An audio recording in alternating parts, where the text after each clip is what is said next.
साथियों, कुछ राजनीतिक दल जिन्हें देश की जनता ने लोकतांत्रिक तरीके से नकार दिया है, वो आज कुछ किसानों को गुमराह करके जो कुछ भी कर रहे हैं,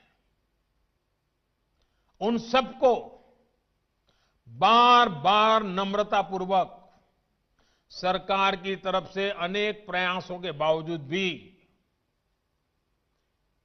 किसी न किसी राजनीतिक कारण से, किसी ने बंधी बंधी राजनीतिक विचारधारा के कारण से ये चर्चा नहीं होने दे रहे हैं। कृषि कानूनों के संदर्भ में ये जो पॉलिटिकल पार्टी की विचारधारा वाले जो कुछ लोग हैं, जो किसानों के कंधे पर बंदूकें फोड़ रहे हैं, कृषि कानूनों के संदर्भ में उनके पास ठोस तर्क न होने के कारण वो भांति भांति के मुद्दों को किसानों के नाम पर उछाल रहे हैं। आपने देखा होगा, जब प्रारंभ हुआ था तो उनकी इतनी मांग थी कि भाई एमएसपी की गारंटी दो। उनके मन में जेन्युइन, क्योंकि वो किसान थे, उनको लगा कहीं ऐसा तो ना हो। लेकिन इसका माहौल दिखा करके ये राजनीतिक विचारधारा वाले चढ़ बैठे और अब एमएसपी वगैरह बाजू में क्या चल रहा है, ये लोग हिंसा के आरोपी ऐसे लोगों को जेल से छुड़ाने की मांगे कर रहे हैं। देश में आधुनिक हाईवेज बने, निर्माण हो, जो पिछली सब सरकारों ने किया था। ये लोग भी उस सरकारों में समर्थन करते थे, भागीदार थे।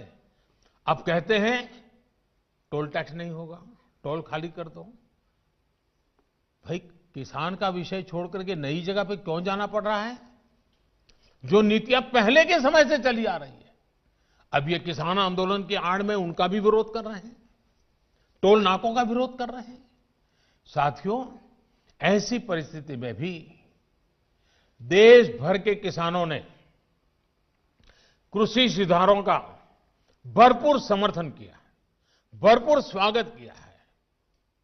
मैं सभी किसानों का आभार व्यक्त करता हूं। मैं सर झुका करके उनको प्रणाम करता हूं कि देश को आगे ले जाने के लिए देश के कोटि कोटि किसान आज इस निर्णय के साथ, हिम्मत के साथ खड़े हुए हैं।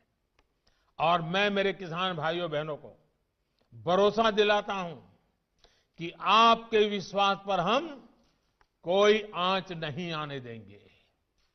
पिछले दिनों अनेक राज्य, और ये बात समझनी होगी, अनेक राज्य, चाहे असम हो या इधर राजस्थान हो, जम्मू कश्मीर हो,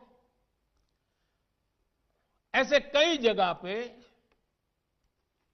पंचायतों के चुनाव हुए। इनमें प्रमुखतया ग्रामीण क्षेत्र के लोगों को ही वोट देना होता है, एक प्रकार से किसान को ही वोट देना होता है।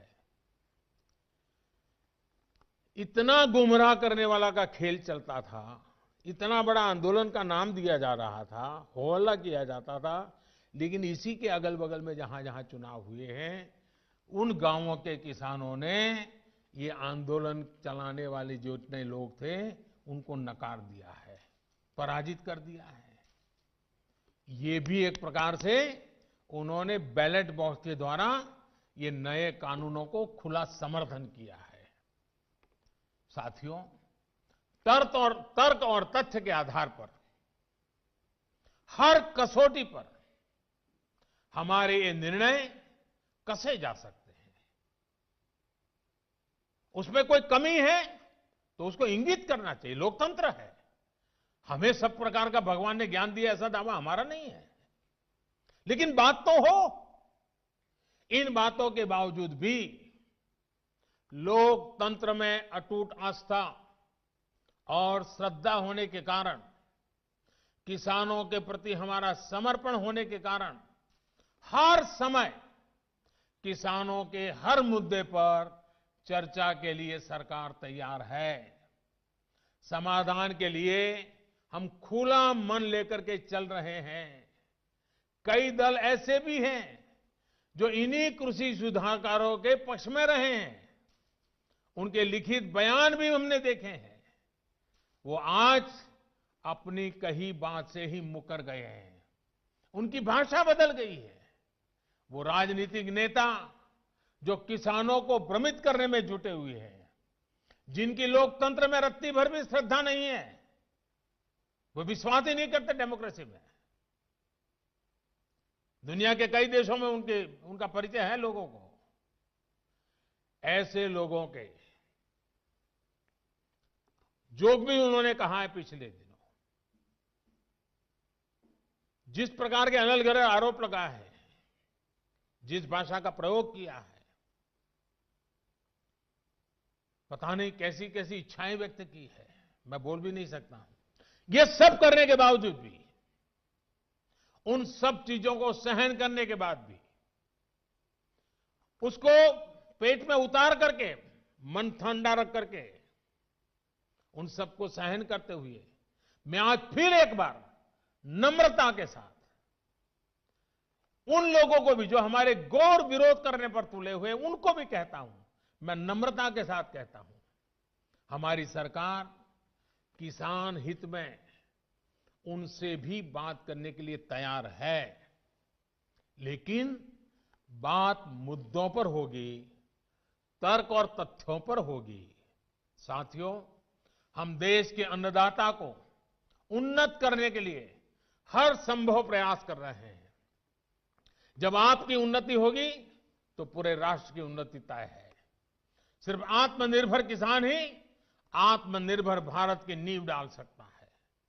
मेरे देश के किसानों से आग्रह है, किसी के बहकावे में ना आए, किसी के झूठ को न स्वीकारे, तर्क और तथ्य के आधार बनाकर ही सोचे विचारे।